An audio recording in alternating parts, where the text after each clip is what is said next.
दोपहर का वक्त था। शहर के बीचों बीच बाजार जैसे किसी मेले में बदल गया था। सब्जी वालों की तेज पुकारें, चाट की खनकती खुशबू, दुकानों पर मोल भाव और बच्चों की हंसी। उसी शोर में अचानक सायरन की तीखी रेखा उभरी और भीड़ की गर्दनें एक साथ मुड़ गईं। काली सरकारी जीप बाजार के बीच आकर रुकी। दरवाजा खुला और खाकी वर्दी में एसपी आर्या उतरी। आंखों में विश्वास, चाल में कढ़ाई।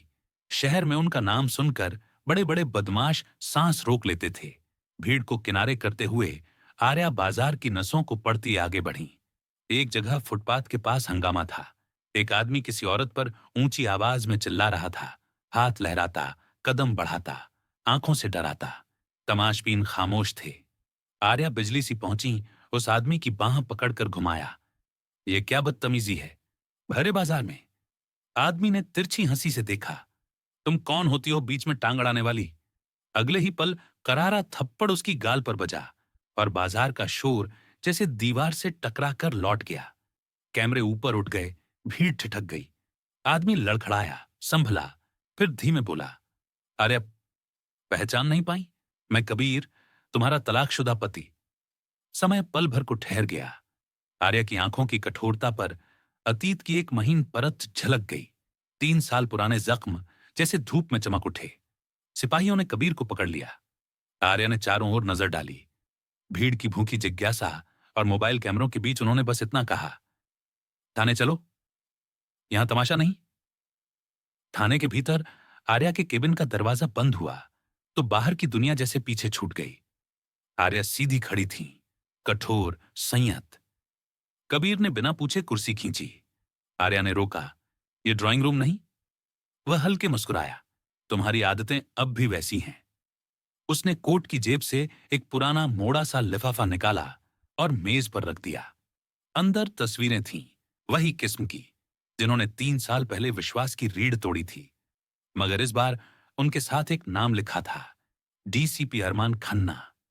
वही अफसर जिस पर आर्या ने करियर भर भरोसा किया, जिसकी पीठ पर उन्होंने कई मामलों में अपना नाम टेका। ये तस्वीरें जाली थीं, कबीर बोला, आवाज में थकान और कटुता। तुम्हें मुझसे दूर करने की चाल, और इसे रचने वाला अरमान खन्ना। आर्या के भीतर बिजली सी दौड़ी, पर चेहरे पर शांति। दावे से जांच नहीं होती, सबूत चाहिए। रात होते होते आर्या ने अपने विश्वस्त कांस्टेबल जसकरण को बुलाया। खन्ना के कॉल डिटेल, वित्तीय लिंक, मीटिंग लॉग और उस फोटोग्राफर का पता जिसने गुमनाम पैकेट भेजा था, सब चाहिए, चुपचाप। जसकरण ने आंखों से हामी भरी और निकल गया। बाहर बारिश टिन की छत पर बूंदों की ढोलक बजा रही थी। भीतर घड़ी की टिक टिक और दिल की धड़कन एक लय बांध रहे थे। कबीर खिड़की से बाहर अंधेरे में पैटर्न ढूंढ रहा था, जैसे खुद को समझा रहा हो कि अब सही मोड़ पर खड़े हैं।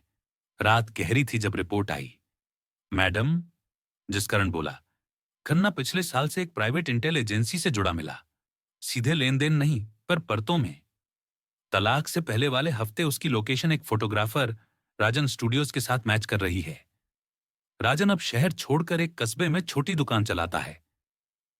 आर्या ने कहा, सुबह निकलते हैं, बिना शोर। सुबह की धूप बादलों से छन कर आ रही थी। हाईवे पर जीप दौड़ रही थी। खेतों की हरियाली आंखों को सुकून दे रही थी, मगर मन में हलचल थी। बहुत देर बाद कबीर बोला, अगर तब हम बात पूरी कर लेते। वाक्य हवा में रह गया। आर्या की उंगलियां स्टीयरिंग पर कस गईं। अब बात पूरी करेंगे, पर पहले सच। कस्बे की संकरी गलियों में राजन फोटो स्टूडियो का धुंधला बोर्ड मिला। कांच के पीछे शादी ब्याह की तस्वीरें, काउंटर पर पुराना कैमरा। अंदर मध्यम उम्र का आदमी कांच साफ कर रहा था। आर्या ने सीधे कहा, 3 साल पहले की कुछ तस्वीरें तुम्हें पता है? राजन का चेहरा उड़ गया। मुझे कुछ याद नहीं। कबीर ने काउंटर पर लिफाफा सरकाया। दरवाजा भीतर से बंद हुआ। कुंडी छड़ी। राजन की दबती आवाज निकली, हां, तस्वीरें मैंने खींची। आदेश ऊपर से था, एक बड़े अफसर ने दिया। पैसे भी, धमकी भी, और नाम अरमान खन्ना। आर्या की आंखें ठंडी हो गईं। क्यों? कहां था दरार डालनी है, बदले में सरकारी कॉन्ट्रैक्ट मिलेंगे। मिले भी, पर चैन नहीं मिला। आर्या बोली, तुम्हें हमारे साथ चलना होगा। बयान दर्ज होगा, सुरक्षा हमारी। वापसी में बारिश तेज थी। रियर व्यू मिरर में काली एसयूवी की हेडलाइटें चिपकी रहीं। आर्या ने सुनसान मोड़ लिया। एसयूवी भी। एक झटके में कार घूमी, ब्रेक चीखे और 3 नकाबपोश बाहर। ऑर्डर ऊपर से है मैडम, एक ने कहा। आर्या ने चिताया नहीं, सीधे कार्रवाई। 2 गिर गए, तीसरा भागा तो कबीर ने उसे काट लिया। नकाब उठा तो चेहरा पहचाना, वही पुराना सस्पेंडेड साथी जो बरसों की कड़वाहट ढो रहा था। तुमने मेरी नौकरी छीनी, उसने फुफकारा। जवाब हथकड़ी की खनक थी। थाने लौटकर आर्या ने राजन को सुरक्षित रखा और लीगल साइबर टीम के साथ प्लान बनाया। कैमरे के EXIF metadata, hard drive backup, email header, bank trail और खन्ना के मीटिंग लॉग का क्रॉस मैच। जसकरण ने कॉल डेटा और लोकेशन पिंग जुटाए। टाइम स्टैंपों की महीन सिलाइयां जुड़ने लगीं। वही शाम, वही इलाका, वही पेमेंट विंडो। तस्वीरों के टाइम, टोल प्लाजा की एंट्री और एजेंसी मार्फत ट्रांजैक्शन सब मिलकर एक धागा बुन रहे थे। सुबह प्रेस कॉन्फ्रेंस हुई। आर्या ने सावधानी से हर कड़ी रखी, नाम छींटे बिना। एक वरिष्ठ अधिकारी के विरुद्ध संदेह के पर्याप्त आधार हैं। विशेष जांच दल गठित किया गया है। मीडिया ने सवाल उछाले। व्यक्तिगत दुश्मनी? आर्या ने ठंडे स्वर में कहा, कानून के सामने सब बराबर। उसी समय वारंट लेकर टीम खन्ना के ठिकाने पहुंची। भागने की कोशिश, खिड़की से छलांग और नीचे इंतजार करती हथकड़ी। न्यूज चैनलों ने ब्रेकिंग की पट्टी चढ़ा दी। तूफान का पहला दौर थमा, पर शहर में एक और दर्द उभर आया। सामुदायिक कार्यक्रम के बाद आर्या की नजर एक दुबले पतले बच्चे पर ठहर गई। आंखों में डर की स्याही और भीतर छिपी पुकार। नाम अनिरुद्ध, उसने धीमे कहा और आंसू बह निकले। पता चला, शहर में एक गिरोह बच्चों से भीख, झेपकटी, छोटे मोटे काम करवाता, रात को पीटता। शिकायतें थीं, मगर गिरोह हर बार हाथ से फिसल जाता, हर सिर कटता, नया उग आता। आर्या ने फैसला किया, यह केस हमारी प्राथमिकता है। एनजीओ के साथ काम कर रहे कबीर ने काउंसलिंग की मदद का भरोसा दिया। टीम बनी। जसकरण, शालिनी, साइबर से आदित्य। अनिरुद्ध से धीरे धीरे खेल खेल में बात हुई। कहाँ मिलते, संकेत शब्द, रात के ठिकाने, गाड़ियों की नंबर प्लेट बदलने की तरकीब। परतें खुली। सरगना कभी सामने नहीं आता, पर रोशनी की भाषा से दूर से आदेश देता। इंप्रेशन की रात फिर बारिश थी। टीम 2 हिस्सों में, एक पीछे से, एक सामने शोर रचता। अनिरुद्ध के बताए संकेत, 3 हल्की चुटकियों का इंतजार। गोदाम से बच्चे निकले, गुर्गे दबोचे गए, पर मुख्य परछाई फिसल गई। लंबा कोट, टोपी, धीमे कदम। गलियारे में कबीर उससे टकराया। परछाई ने उसे धक्का देकर अंधेरे में गुम हो गई। आर्या ने जब्त, पर भीतर एक कसक छोड़ी। जंग अभी बाकी है। अगले दिनों बच्चों का पुनर्वास, स्कूल दाखिला, काउंसलिंग, आश्रय। शहर में एक धीमी चर्चा, पुलिस बदल रही है, जो किसी भी शहर के लिए सबसे मुश्किल साख होती है। इसी बीच खन्ना केस में एसआईटी की चार्जशीट दायर हुई। राजन का बयान, डिजिटल फॉरेंसिक, वित्तीय कड़ियां। अदालत ने आरोप तय किए।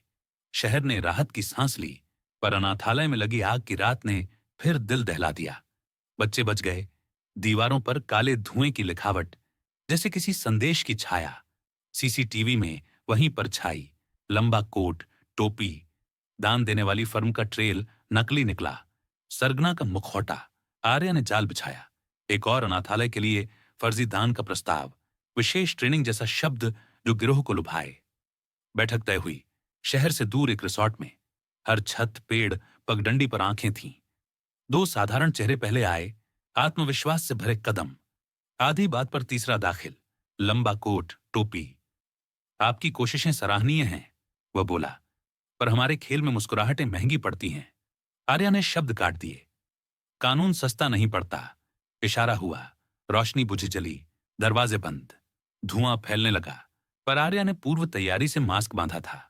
आगे बढ़ी, टोपी पकड़ी, चेहरा सामने, वही सस्पेंडेड साथी। मुखिया कौन? वह हंसा। माथे पर लिखा नहीं होता। उसे ले जाया गया। जाते जाते उसने फेंका, माथे के ऊपर जो आसमान है वहीं देखो। रूपक कभी कभी असल चाबी होते हैं। अगले दिन शहर के बिलबोर्ड, छतें, पानी के टैंक, टावर सब सूची में आए। साइबर टीम ने drone footage, night light pattern, विज्ञापन शेड्यूल खंगाले। कुछ रातों में 3 बिलबोर्ड की लाइटें लाल, हरा, पीला, अजीब अनुक्रम में झपकी। जैसे मॉर्स कोड। सरगना छतों से रोशनी की भाषा में आदेश देता था।